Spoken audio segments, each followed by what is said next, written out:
क्या है, कहने लगा हुआ हुआ हुआ। बोले मेरी पोती की चीखें निकल गई, जोर जोर से चीखने लगी, रोने लगी, चिल्लाने लगी। तो बोले मैंने तेरे छोरे को भागते हुए देख लिया। बोले मैं समझ गई कि ये सिर्फ और सिर्फ नंद का छोरा है। तो इस प्रकार से बोले तब मैं अपनी पोती के पास गई कि भाई कोई भूत नहीं है, कोई भूत नहीं, ये तो नंद का पूत है।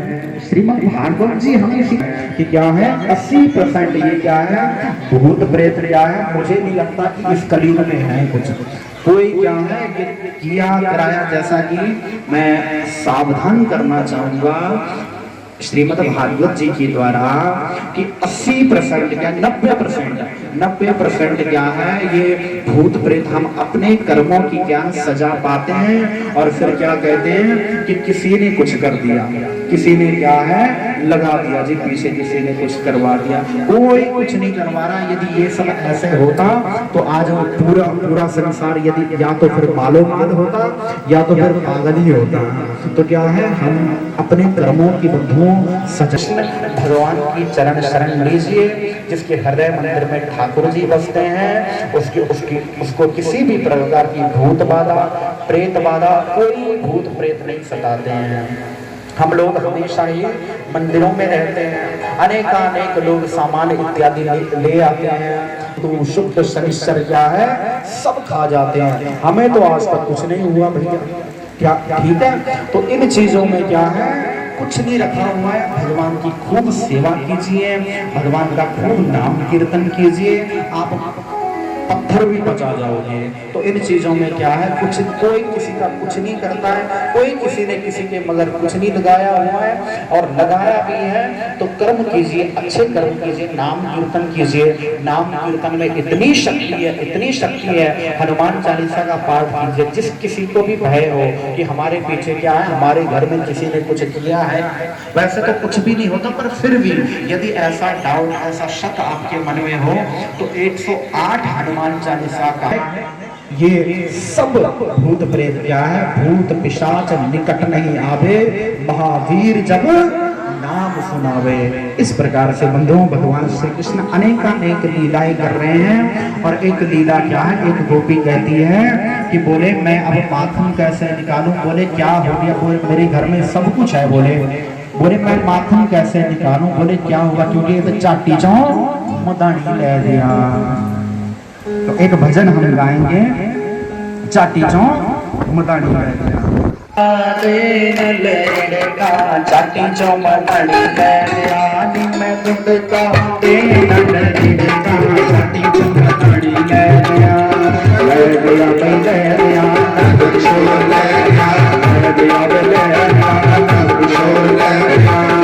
नंद बाबा जो किया चेरा, चाटी चौ मदानी ले दिया, मैं दूध का चाटी चौ मदानी ले दिया।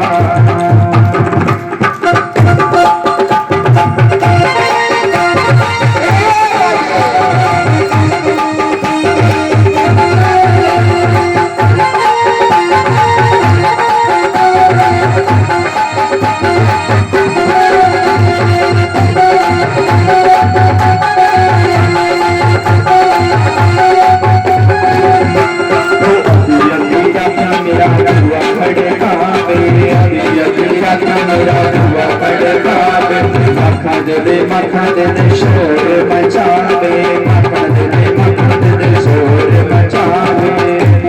जब मैं मखन नहीं देता फिर क्यों है वो मेरा पुट के पराना ले गया, चाटी चौ मदानी ले गया।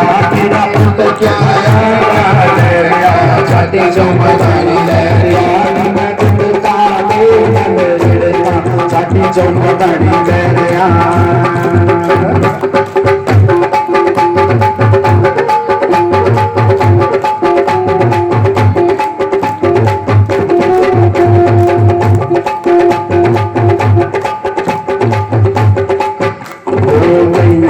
राधा गोल श्याम मना ले गई, मैं राधा गोल श्याम मना।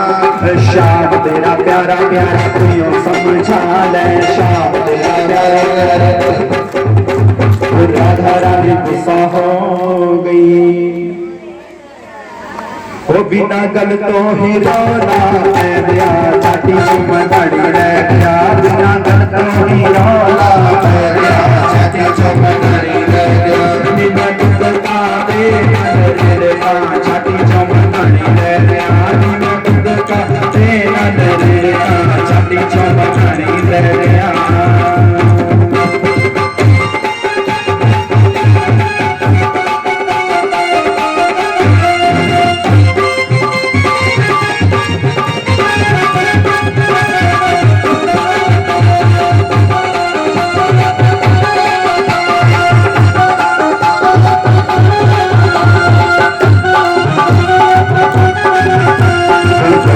यशोदा गुल शान बना ले, यशोदा गुल शान बना ले, दुनिया सिर चाड़िया दुनिया समझा ले, दुनिया सिर चाड़िया दुनिया समझा ले। ओ वाली सीधी नाल कांदा जाके मारी बेटी दे पीछे पड़ गया, चाटी चौमटानी ले गया, जाके मारी बेटी दे पीछे पड़ गया, चाटी चौमटानी ले गया, जीवन का दे दिल का चाटी चौमटानी ले गया, ले गया दर्द शोर ले गया, ले गया बाबा शोर ले गया, ले गया बाबा शोर ले गया, ले गया बोली बजुंगा ले गया,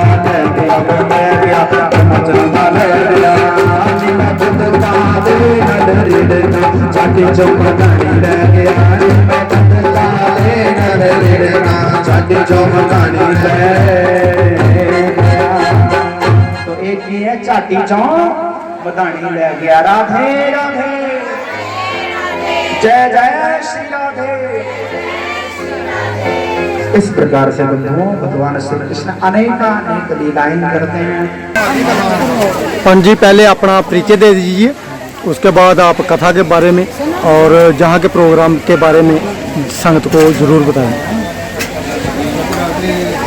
ओम सच्चिदानंद रूपाय विश्वोत्पत्त्यादि हेतवे तापत्रय विनाशाय श्री कृष्णाय वयं नमः। श्रीमद् भागवत जी के श्री चरण में बारंबार प्रणाम करते हुए हम आचार्य अरुण किशोर जी श्री धाम वृंदावन से सिद्धोमेरी धाम में दिव्य श्रीमद् भागवत कथा का प्रारंभ 31 तारीख से हो चुका है, जो कि 6 तारीख तक चलेगी, जिसमें कि आज हमने गोवर्धन महाराज जी का दिव्य उत्सव मनाया गया, जिसमें कि 56 भोग इत्यादि सभी ने अपने अपने घर से लाए गए, जो कि भगवान श्री कृष्ण को भोग लगाया गया। सिद्धोमेरी धाम बहुत ही यह दिव्य धाम है और बहुत ही संगतों का जो प्रेम है वहाँ प्राप्त हो रहा है। यह दिव्य धाम, यहाँ स्नान की महिमा और धाम की महिमा, गुरुचरणों की महिमा यहाँ आज भी जिंदा है और चमत्कार के रूप में दिखाई देती है और बहुत ही हमें जो है अच्छा लगा। श्रीमद् भागवत कथा का खूब गायन हो रहा है, खूब प्रचार प्रसार है। यही हमारा कहना है कि घर घर में श्रीमद् भागवत कथा विराजमान होनी चाहिए। हमें चाहे संस्कृत पढ़नी आए चाहे हमें ना आए, किंतु जो हमारा ग्रंथ है, जो 4 वेद, 6 शास्त्र और 17 पुराणों को मिलकर बनाया गया ये 18वां महापुराण, यह श्रीमद् भागवत कथा, यह श्रीमद् भागवत ग्रंथ हमारे घर में अवश्य ही होना चाहिए।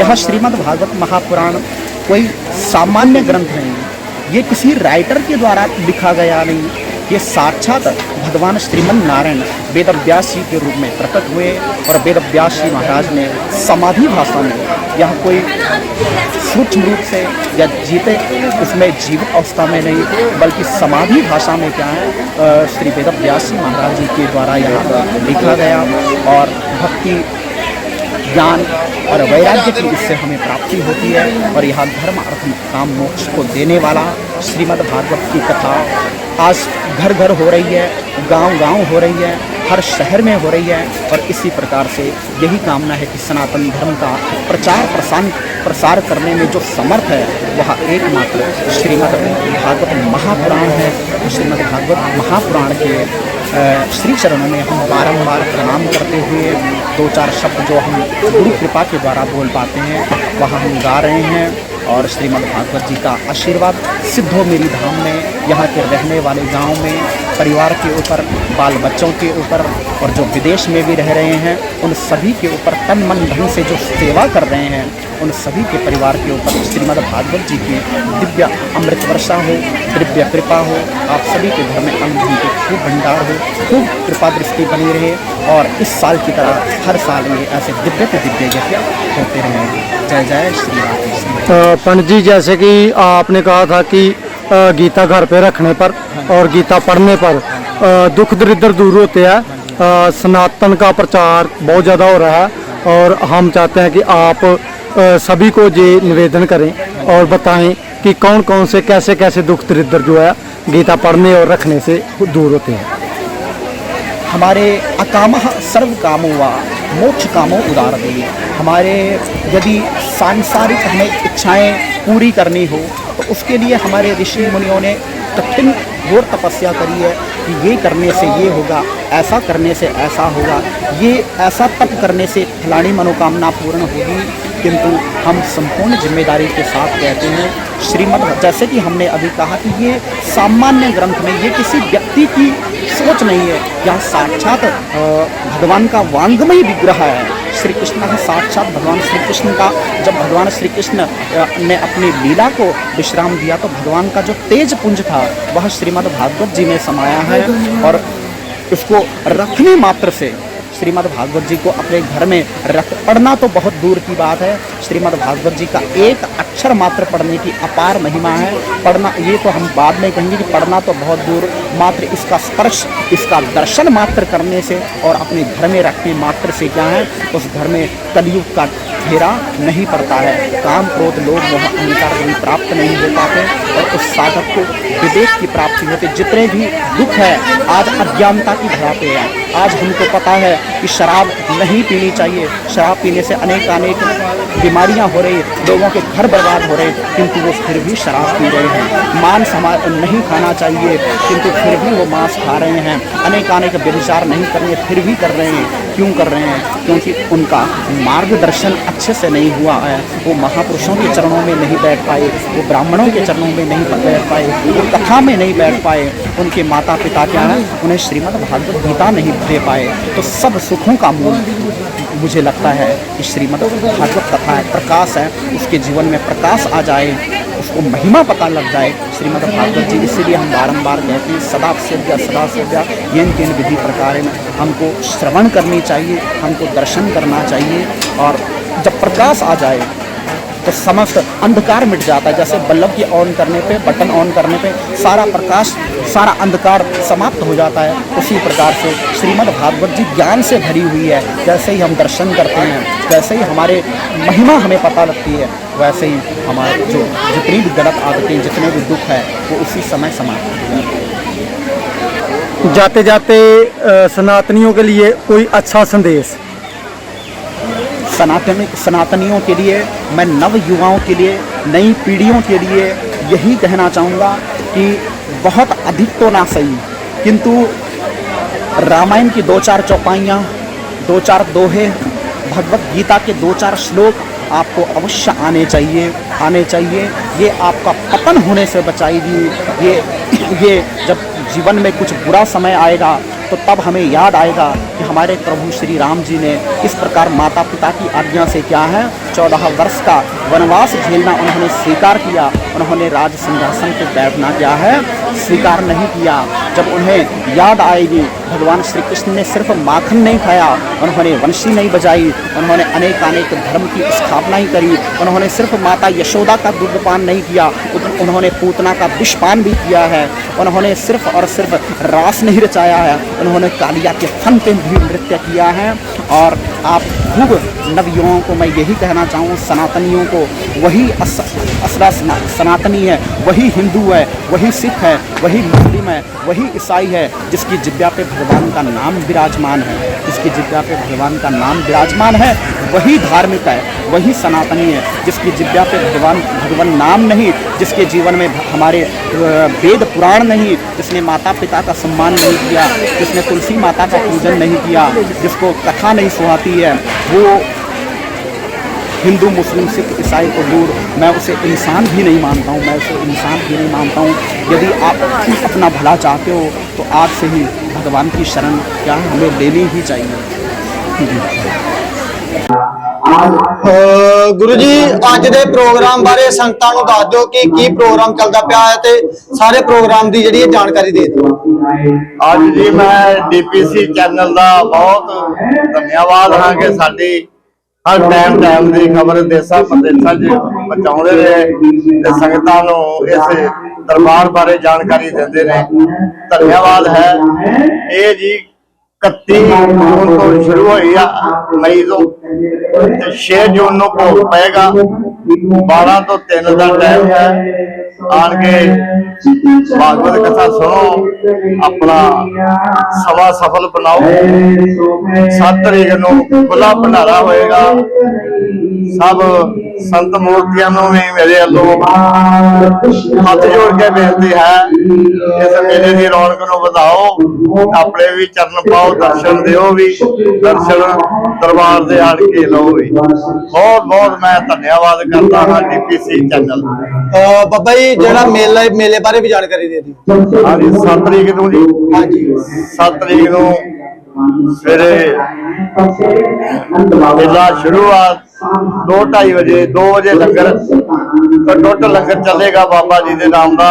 ਅੱਗੋਂ ਸੰਗਤਾਂ ਆਉਣਗੀਆਂ ਤੇ ਦਰਸ਼ਨ ਦੀਦਾਰ ਸਭ ਹੋਣਗੇ। ਜੇ 7 ਤਰੀਕ 9 ਵਜੇ ਤੋਂ ਲੈ ਕੇ 5 ਵਜੇ ਤੱਕ ਲੰਗਰ ਵੀ, ਪਾਪੜ ਪਕੌੜਾ ਜੋ ਵੀ ਸੇਵਾ, ਤੇਲ ਫੁੱਲ ਹਾਜ਼ਰ ਹੋਏਗਾ। ਜ਼ਰੂਰ ਤਨੋਂ ਮਨੋਂ ਕਰਾਂਗੇ। ਭਾਈ ਤੁਸੀਂ ਅੱਜ ਦੇ ਪ੍ਰੋਗਰਾਮ ਬਾਰੇ ਜਿਹੜਾ ਆ ਸਿੱਧੋ ਮੇਰੀ ਹੋ ਰਿਹਾ, ਇਹਦੇ ਬਾਰੇ ਕੀ ਕਹਿਣਾ ਚਾਹੋਗੇ ਤੇ ਮੇਲੇ ਬਾਰੇ ਕੀ ਕਹਿਣਾ ਚਾਹੋਗੇ? ਦੇਖੋ ਜੀ, ਇਹ ਭਾਗਵਤ ਕਥਾ ਜਿਹੜੀ ਆ 31 ਤਰੀਕ ਤੋਂ ਚੱਲ ਰਹੀ ਆ। ਤੁਸੀਂ ਵੇਖਿਆ ਹੈਗਾ ਕਿ ਆਲੇ ਦੁਆਲੇ ਦੀ ਸੰਗਤ, ਦੂਸਰੇ ਪਿੰਡਾਂ ਦੀ ਸੰਗਤ, ਪਿੰਡ ਸਾਡੇ ਦੀ ਸਾਧੂ ਚੱਕ ਦੀ ਸੰਗਤ ਗੁਰਦਾਸਪੁਰ ਤੋਂ ਬਹੁਤ ਜ਼ਿਆਦਾ ਹਮਾ ਕੇ ਭਾਗਵਤ ਕਥਾ ਵਿੱਚ ਪਹੁੰਚ ਰਹੀ ਆ। ਤੇ 6 ਤਰੀਕ ਨੂੰ ਇਹਦੀ ਸਮਾਪਤੀ ਆ। ਮੇਰੀ ਹੋਰ ਵੀ ਸੰਗਤ ਅੱਗੇ ਬੇਨਤੀ ਆ ਕਿ ਆਓ ਕਥਾ ਸੁਣੋ। ਬਹੁਤ ਹੀ ਵਧੀਆ ਤਰੀਕੇ ਦੇ ਨਾਲ ਕਥਾ ਜਿਹੜੇ ਆ ਵਰਿੰਦਾਵਨ ਤੋਂ ਸ਼ਾਸਤਰੀ ਜੀ ਆਏ ਨੇ, ਕਰ ਰਹੇ ਨੇ। ਤੇ 7 ਤਰੀਕ ਨੂੰ ਮੇਲਾ ਆ। ਉਹ ਇਲਾਕੇ ਦੀ ਸਾਰੀ ਸੰਗਤ ਨੂੰ ਪਤਾ ਕਿ ਬਾਬਾ ਸਿੱਧੂ ਮੂਰੀ ਦੇ ਉੱਤੇ ਕਿੱਡੀ ਸ਼ਰਧਾ ਦੇ ਨਾਲ ਲੋਕੀ ਆਉਂਦੇ ਨੇ ਤੇ ਬਹੁਤ ਹੀ ਭਾਰੀ ਇਕੱਠ ਹੁੰਦਾ। ਇਲਾਕਾ ਨਿਵਾਸੀਆਂ ਅੱਗੇ ਬੇਨਤੀ ਹੈ ਕਿ ਵੱਧ ਚੜ ਕੇ ਮੇਲੇ ਦੀ ਜਿਹੜੀ ਆ ਸ਼ੋਭਾ ਵਧਾਓ। ਧੰਨਵਾਦ। ਭਾਈ ਜਿਵੇਂ ਕਿ ਸੰਗਤਾਂ ਜਿਹੜੀਆਂ ਦੂਰੋਂ ਵੀ ਪ੍ਰੋਗਰਾਮ ਦੇਖਦੀਆਂ ਨੇ, ਉਹਨਾਂ ਸੰਗਤਾਂ ਨੂੰ ਕੀ ਕਹਿਣਾ ਚਾਹੁੰਦੇ? ਉਹਨਾਂ ਸੰਗਤ ਅੱਗੇ ਇਹੋ ਬੇਨਤੀ ਆ ਕਿ ਸ਼ਰਧਾ ਭਾਵਨਾ ਨਾਲ ਆਓ। ਕਿਸੇ ਵੀ ਪ੍ਰਕਾਰ ਦਾ ਕੋਈ ਨਸ਼ਾ ਕਰਕੇ ਨਾ ਆਓ, ਨਾ ਹੀ ਕੋਈ ਇਹੋ ਜਿਹੀ ਮਨ ਦੇ ਵਿੱਚ ਲਾਲਸਾ ਲੈ ਕੇ ਆਓ ਕਿ ਕੋਈ ਅਸੀਂ ਕਿਸੇ ਦਾ ਨੁਕਸਾਨ ਕਰਨਾ ਜਾਂ ਕੋਈ ਇਹੋ ਜਿਹਾ। ਬਿਲਕੁਲ ਸ਼ਰਧਾ ਦੇ ਨਾਲ ਆਓ। ਤੁਹਾਨੂੰ ਪਤਾ ਵੀ ਧਾਰਮਿਕ ਜਗ੍ਹਾ ਆ, ਧਾਰਮਿਕ ਮੇਲਾ, ਮੱਥਾ ਟੇਕੋ, ਸੰਗਤ ਦੀ ਸੇਵਾ ਕਰੋ। ਇੱਥੇ ਜੋ ਵੀ ਲੰਗਰ ਪਾਣੀ ਜਿੱਦਾਂ ਦਾ ਬਣੇਗਾ ਉਸ ਤਰ੍ਹਾਂ ਦਾ ਛਕ ਕੇ ਤੁਸੀਂ ਵਾਪਸ ਜਾ ਸਕਦੇ। ਕੋਈ ਗੱਲ ਨਹੀਂ ਇਸ ਤਰ੍ਹਾਂ ਦੀ। ਜਿਹੜੀ ਕਥਾ ਆ ਰੂਟੀਨ ਚ 6 ਤਰੀਕ ਤੱਕ ਚੱਲਦੀ ਪਈ ਹੈ। ਹਾਂਜੀ। ਕਿੰਨੇ ਤੋਂ ਕਿੰਨੇ ਤੱਕ? ਇਹ 12 ਵਜੇ ਤੋਂ ਲੈ ਕੇ 3 ਵਜੇ ਤੱਕ ਚੱਲ ਰਹੀ ਹੈ ਜੀ। 3 ਵਜੇ ਆਰਤੀ ਹੋ ਕੇ ਸਮਾਪਤੀ ਹੁੰਦੀ ਆ ਤੇ ਫਿਰ 12 ਵਜੇ ਸ਼ੁਰੂ ਹੋ ਜਾਂਦੀ ਹੈ। ਤੇ ਫਾਈਨਲ ਭੋਗ ਜਿਹੜੇ 6 ਤਰੀਕ ਨੂੰ ਫਾਈਨਲ ਭੋਗ ਹੈ ਜੀ ਉਹਨਾਂ ਦਾ। ਹਾਂਜੀ, 3 ਵਜੇ ਭੋਗ ਹੈ। ਤੇ ਜਿਹੜੀਆਂ ਸੰਗਤਾਂ ਤੁਹਾਨੂੰ ਦੇਖਦੀਆਂ ਪਈਆਂ ਨੇ, ਜੇਕਰ ਉਹ ਆਉਣਾ ਚਾਹਦੀ ਹੈ ਤੇ ਉਹਨਾਂ ਨੂੰ ਪਤਾ ਜ਼ਰੂਰ ਦੱਸ ਦਿਓ। ਮੇਰੀ ਬੇਨਤੀ ਹੈ ਕਿ ਗੁਰਦਾਸਪੁਰੋਂ ਕਿਸੇ ਨੂੰ ਵੀ ਪੁੱਛ ਲਿਓ। ਬਹਿਰਾਮਪੁਰ ਰੋਡ ਦੇ ਉੱਤੇ ਪਿੰਡ ਸਾਧੂ ਚੱਕ ਹੈ ਜੀ। ਗੁਰਦਾਸਪੁਰ ਤੋਂ ਤਕਰੀਬਨ ਕੋਈ 4 ਕਿਲੋਮੀਟਰ ਦੇ ਲਗਭਗ ਬੱਸਾਂ ਵੀ ਲੱਗੀਆਂ ਨੇ, ਈ ਰਿਕਸ਼ੇ ਵੀ ਆਉਂਦੇ ਨੇ, ਹੋਰ ਵੀ ਕਈ ਲੋਕ ਆਪਣੇ ਸਾਧਨਾਂ ਤੇ ਆਉਂਦੇ ਨੇ। ਬੜੇ ਆਸਾਨ ਤਰੀਕੇ ਨਾਲ ਜਿਹਨੂੰ ਮਰਜ਼ੀ ਪੁੱਛ ਲਓ। ਪਿੰਡ ਸਾਧੂ ਚੱਕ ਦਾ ਸਥਾਨ ਬਾਬਾ ਸਿੱਧੂ ਮੂਰੀ ਬਾਰੇ ਸਾਰਿਆਂ ਨੂੰ ਹੀ ਪਤਾ ਆ। ਤੇ ਅੱਛਾ, ਹਾਂ, ਬੜੇ ਆਰਾਮ ਨਾਲ ਪਹੁੰਚ ਸਕਦੇ, ਕੋਈ ਦਿੱਕਤ ਨਹੀਂ ਆਉਂਦੀ।